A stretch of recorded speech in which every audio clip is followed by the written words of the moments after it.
Hi there! Welcome to Cook Local, Eat Local, the podcast where you can find inspiration, tips, and recipes for enjoying more local food and drink. I am David Crowley, your host. On today's episode, we are chatting with Mike Cleavenger about what to do with our latest veggies. Mike is a classically trained chef behind the blog The Frizzled Leek, where he focuses on sous vide, air fryer, and traditional cooking methods. Mike is also a personal chef in the San Diego area. Hello, Mike. Welcome to Cook Local, Eat Local. Hi, it's great to be here. Yeah, it's great to have you on here. So I always like to start by finding out a little bit more about people's cooking backstory. I have some people that sort of came to the cooking thing relatively new and others that are lifelong cooks. So where are you on that continuum and how did you catch the cooking bug, as it were? Yeah, so I grew up in a family that loved to cook. I remember my dad just making recipes and testing out recipes in the kitchen, and I just thought that was so cool. And then from a young age, I would just look at recipes in our cookbooks, and Hmm. we would go to the grocery store and pick out ingredients, and I would test recipes for family and friends. Hmm. I remember also watching the Food Network with like a pad of paper and pen, and like Tyler Florence I remember watching a lot, and Michael Cialarello, and like writing down like their like gnocchi recipes and trying to make Wow. it when I was a kid. And so I just fell in love with cooking because it's something creative that I could do with my hands. And Hmm. I wasn't so much a fan of school when I was younger too. So Okay. Yeah, well, yeah, cooking so sounds like a good contrast to that. So how old were you yeah. when you started, like those stories of taking you starting to cook your own recipe stuff? Yeah, I'd say maybe like between 12 to 15. Like Yeah. when I was 15, I really was like, oh, this is what I want to do for the rest of my life.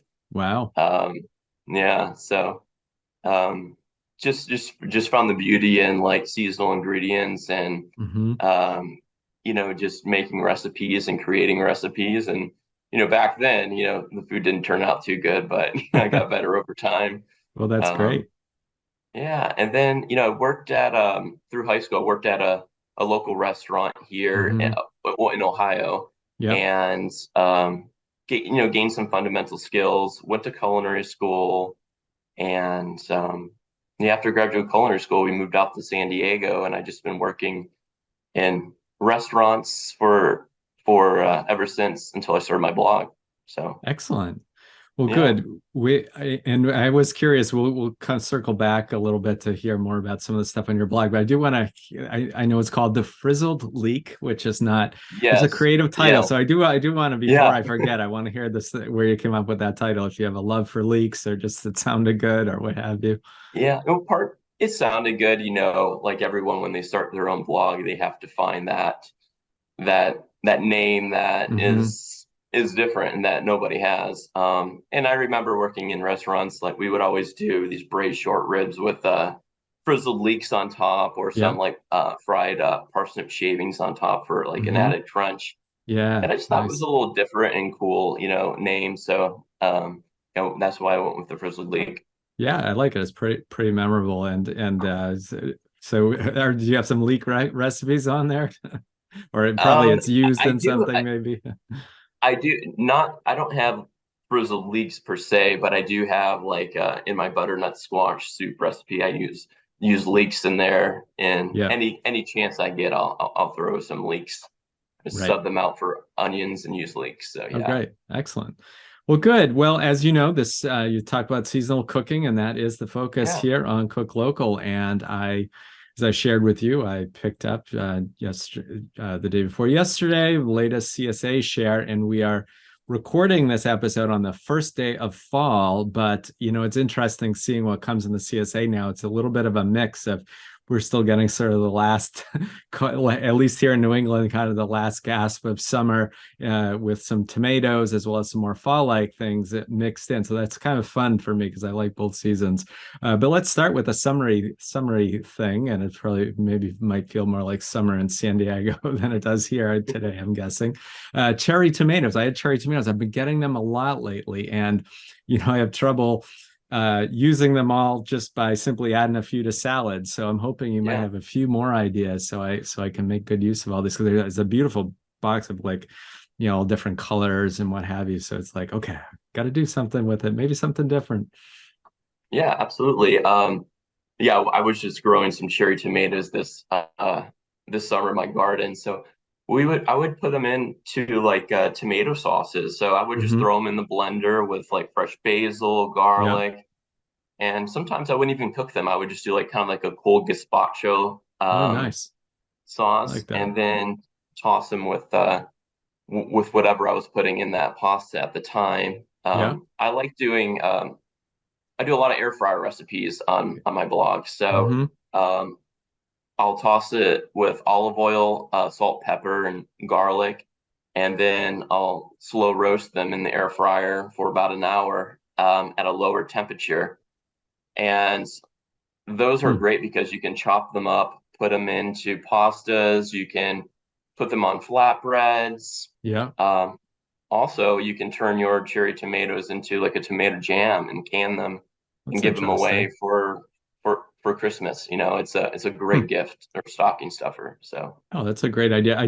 I clicked through that recipe for the air fryer roasted potatoes, tomatoes on your blog. So, yeah, so you sub in cherry tomatoes would work the same as the yeah, bigger tomatoes in that recipe. Awesome. Oh, I like that. absolutely. Now, if do either or both of those ideas, would you potentially freeze either of them or keep in some way? I realized I was like planning on like, I have so much stuff to make this week. I'm like, I got the, and I have a couple nights I won't be around to Yeah. cook. So either of those conducive to saving for a little bit longer. Yeah, so I mean, you can freeze if you were to roast them, you can freeze them, but it would change the texture. Yeah, that It would would make change the sense. texture a little bit. I think if you really want to preserve them, you should turn them into like some sort of a jam or Yeah, chutney of some sort. yeah, Um, and then they'll keep for like about a week, like in the fridge before they'll start to turn. But yeah. yeah, tomatoes are one of those things that are hard to freeze because the Right. texture will change. Yeah, that makes sense. Yeah. Okay. Good tip. All right. Well, that sounds good. I definitely have to try that. Now, next, I said we were starting to see some fall items, and we do Yeah, see, and I'm going to show this one. So, not everybody would know the delicata yeah, squash, which is not as common as, I think we probably all see a lot of butternut squash on our yeah. tables over the fall season. Delicatas maybe not as common. So, I don't know if you want to share either any recipes or if you know anything in particular. I mean, I don't know too much other than it looks Yeah. nice and I think I've made it once or twice, but if you have any background info on it or just if you want to dive into suggesting anything we might do with it. Okay. Yeah. So it's a thin skin squash, so you don't have to peel it, which is nice. And it's kind of Mm-hmm. like a hybrid between a summer squash and a winter squash. Oh, okay. Like, butternut squash, you don't really want to eat the skin because it's hard and it's not edible. Right. But it's a great one, just slice it down the middle lengthwise, scoop out the seeds, Mm-hmm. slice it crosswise, and you can Mm-hmm. roast it in the oven or the air Yeah. fryer. And I would do a little salt, pepper, olive oil. You can even put some fall spices on there, Yeah. Oh, nice. and they're great in salads. Right now Mm-hmm. in San Diego, pomegranates are starting to show up Oh, at the okay. grocery store. So doing a nice fall salad, maybe arugula, goat Mm-hmm. cheese, and like a Oh, nice like a maple Dijon dressing would be awesome for that does delicata sound very squash. good. That does sound Yeah, very good.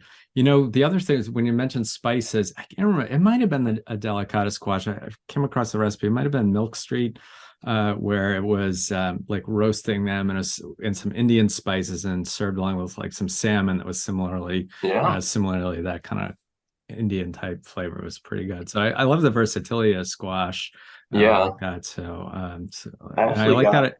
Yeah. Oh yeah. What do you I got got? a couple over here.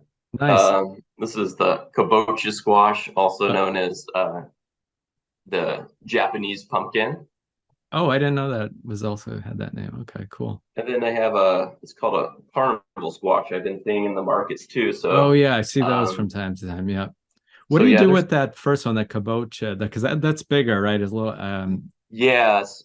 I kind of, so I'll cut it in half, scoop out the seeds, and I'll leave the skin on, and I'll slice it into like wedges. Hmm. And then I have a recipe on the blog with kabocha squash, and we just toss it with a little maple syrup, olive Hmm. oil, some cinnamon, and then we roast it. And it's just it has kind of like a chestnut flavor, kind of like a Oh, nutty okay. Yeah. flavor. Yeah. Yeah. Oh, good. I've Well, even seen people do like curry soups with them too. oh, okay. Well, I'm gonna have to find that one, and maybe we can add that to the show, that link to the show notes as well. Sure. And I'll have to pin. I keep a Pinterest board for like recipes to try. Of course, I'm posting a lot of my own recipes in hopes other people will share and make them. But then I have like my stash of recipes, so I'll definitely be Yeah. sure to add that there. Great. Well, the other item from this week's CSA haul was a huge. I was thinking, which one am I going to show, Mike? And I should have brought it, but I was had finally got them stuffed in somewhere in the refrigerator. This huge bunch of scallions. It's interesting when I buy Yeah. them at the grocery store. They tend to be, kind of petite little things. But I find when you get them from the farm, it's like, whoa! It's like, what am I going to do with this? And I've Yeah. definitely had some weeks where it's like they throw it in every week. It must grow pretty easily. So, I have a few things I do with it, but again, would love to hear any ideas you have for making good use Yeah. of scallions. Um, so one of the things I've noticed with green onions is you see this in a lot of recipes where people will separate the green part from the white part, Hmm. and then the green part is used for garnish, and then the white part is used to cook into your recipe, Yeah. which is fun. But my favorite way to have green onions is just to throw them on the barbecue and just Huh. give it a nice char, Yeah. and then Okay. serve it with a nice romesco sauce, Oh, that's and you can just interesting. dip it Hmm. into the romesco sauce. And so romesco sauce is like a red pepper almond sauce that you can Yep. dip it into. Yeah. Yeah, and Ooh, that's that my sounds favorite way to eat delicious. them. Yeah, Yeah, and so it grills and it must grill up pretty quickly, I would think. yeah, very fast. You just want to get that nice char Hmm. on it, and then take it right off the grill. Yeah, probably throw it directly on. You don't need to put it in a, yeah, Yeah, just throw it directly on, cool. and you Well, can put them in sauces and a lot of yeah, different applications too. yeah, that sounds good. Well, I want to circle back. You've hit upon a few things about the Frizzled Leek site and things we can find there. One thing that you that you mentioned air fryer recipes. I think I mentioned Yeah, to you before the show or in email that I'm relative. I know they've been around for a while, but I've relatively yeah, recently gotten into them. But I'm not a big gadget person, so I get right. used to cooking things a certain way, and I have a few things I do regularly in there, like salmon. For some, we've all decided the salmon out of there comes we like it better than the other ways I was making it. But I noticed you had a lot of vegetable recipes in there, so and I just haven't. It's not something I've been using the air fryer for. I've been using more for the protein. So maybe talk through like some of the benefits of what you like about doing some veggie type dishes in the air fryer, and maybe any other Yeah. examples. Yeah, I mean, just like you, I mean, I have too many gadgets in the kitchen, and Yeah. I didn't jump onto the air fryer train until later, and I didn't think I'd like it, but I use the air fryer more than any appliance in my kitchen. And Huh. the great thing about it is, like, how long does it take to preheat an oven, right? Like 10 to Hmm. 15 minutes, Right. where Right. the air fryer is ready to go like in 2 minutes. So, and a lot of the times, if you're just a small family, you don't need to roast. Like, for example, like you were asking me about my air fryer sweet potatoes. Yeah. You don't need a whole sheet pan of sweet potatoes most of the time. You just need enough for 2 to 4 people. Right. And that's why the air fryer is nice, because you can have sweet potatoes in 10 minutes from start to finish, Hmm.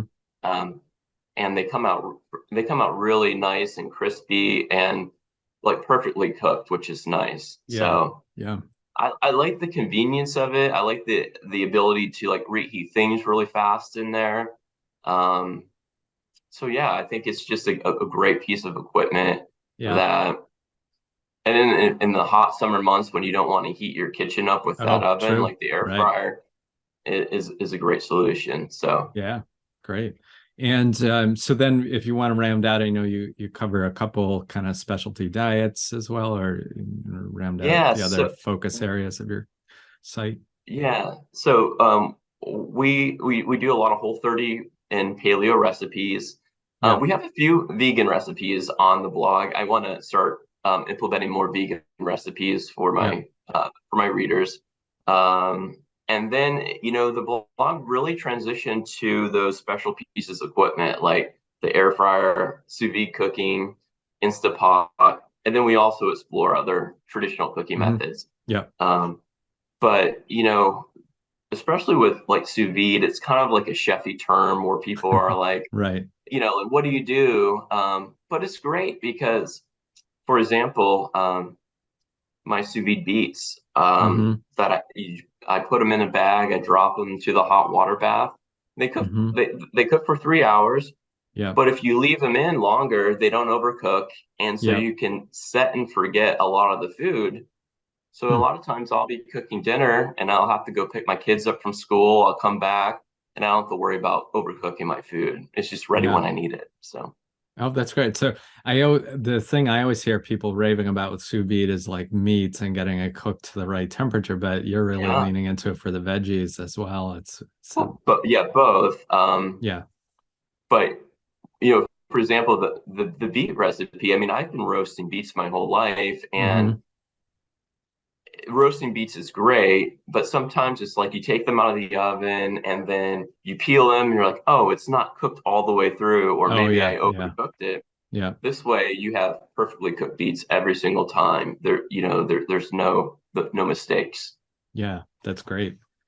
Yeah. Yeah, So going back to you mentioned in the intro, that you have an interest in seasonal cooking and stuff like that. If you how does that play out for you in San Diego? Is it like do you still get, is it still, I guess, is it, you still get some seasonality, even though I know the weather is yeah. always, You at know, least most of the time, supposed to be pretty yeah. beautiful.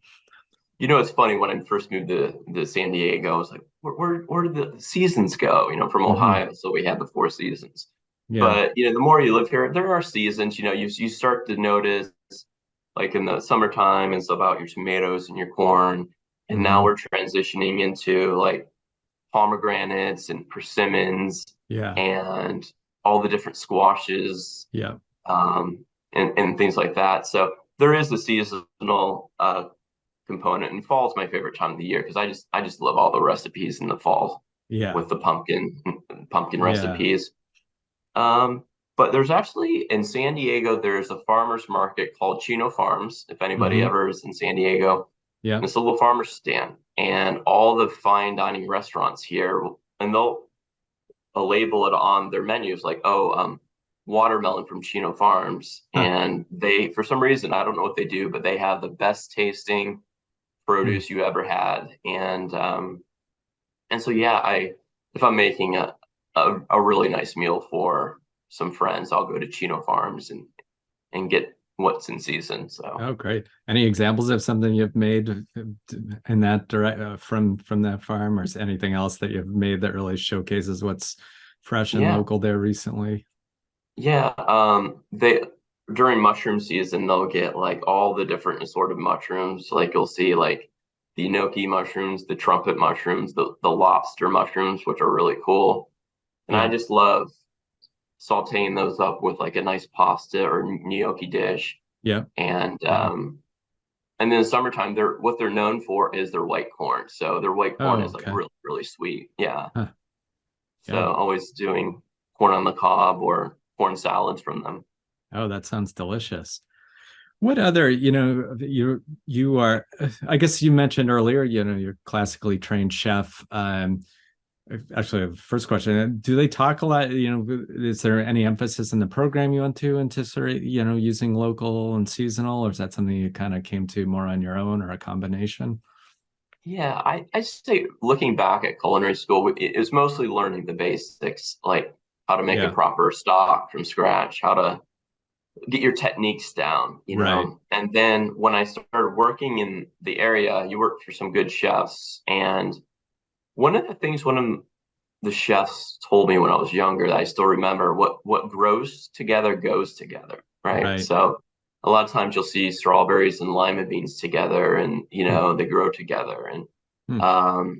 so it's really cool to think like that. And a lot of times we overcomplicate food, right? Yeah, it's true. I was in Tuscany about a year ago, and I did a bike tour through wine country.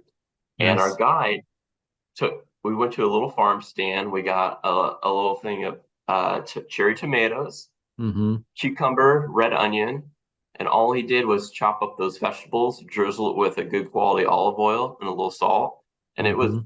probably the best tasting salad I've ever had. And Yeah. so when food is in season and you can taste those ingredients and taste how fresh they are, you don't Mm-hmm. really have to do too much to the food. as Right. as Right. cooks. We just want to get out of the way. We want to season it properly and showcase the ingredients. Right. So Yeah. Yeah, yeah. that's great. Keeping it basic. Are there any other tips you've learned along the way, either just on your own, that help Yeah. are helpful for making use of what's fresh and local? Yeah, I'd say, what I try to do is, it's you start seeing what your local grocery stores and farmers markets are starting to bring in. That's a good Right. indicator of like what's coming. Yeah. And yeah, so when it's fall season, when fall starts, you don't really want to be buying the tomatoes and the corn on the cob anymore. Right. You want to start using those pomegranates and persimmons that you see in the grocery Mm. store. I mean, Hmm. they're um, great additions to like salads and appetizers. Yeah. Um, and I think just keeping it simple, focusing on local, getting to know your farmers. Mm-hmm. Like in San Diego, there's a couple of guys that I met that own their own. They raise their own chickens, and they Okay. do pasture raised chickens. Yeah. And they were telling me like even the pasture, like the organic stuff that you see at like Sprouts or in the grocery stores Mm-hmm. is not like true pasture raised like you find Right. at Right. like a smaller farm. And so Yeah. I think if you're around an area of agriculture, or if you can get to know your farmers and build those relationships, you're going to get the best quality products that you can Yeah. get. Yeah, that's a great tip. And then, and you're supporting your local economy. There are all kinds of benefits from that, but Yeah. definitely the taste as well, for sure. Well, those are great tips. And you've given us a little appetizer, as it were, as to what people can find on the Frizzled Leek. Do you want to wrap by just kind of giving us the details of how to find you online and any social media presence where people can connect with you? Yeah. So my blog is called thefrizzledleek.com, and Yep. leek is spelled Leek Good instead of point. Leak. And then I'm on Pinterest, Instagram, and Facebook at the Frizzled Leek. So you can Great. find me at all those places. Well, definitely, I will be checking it out and encourage my listeners to do so as well. It sounds like a nice wide variety of tasty recipes, and I'll definitely be trying some soon. So, look forward to that. And thanks for coming on and sharing with us, Mike. It was great to be here. Great.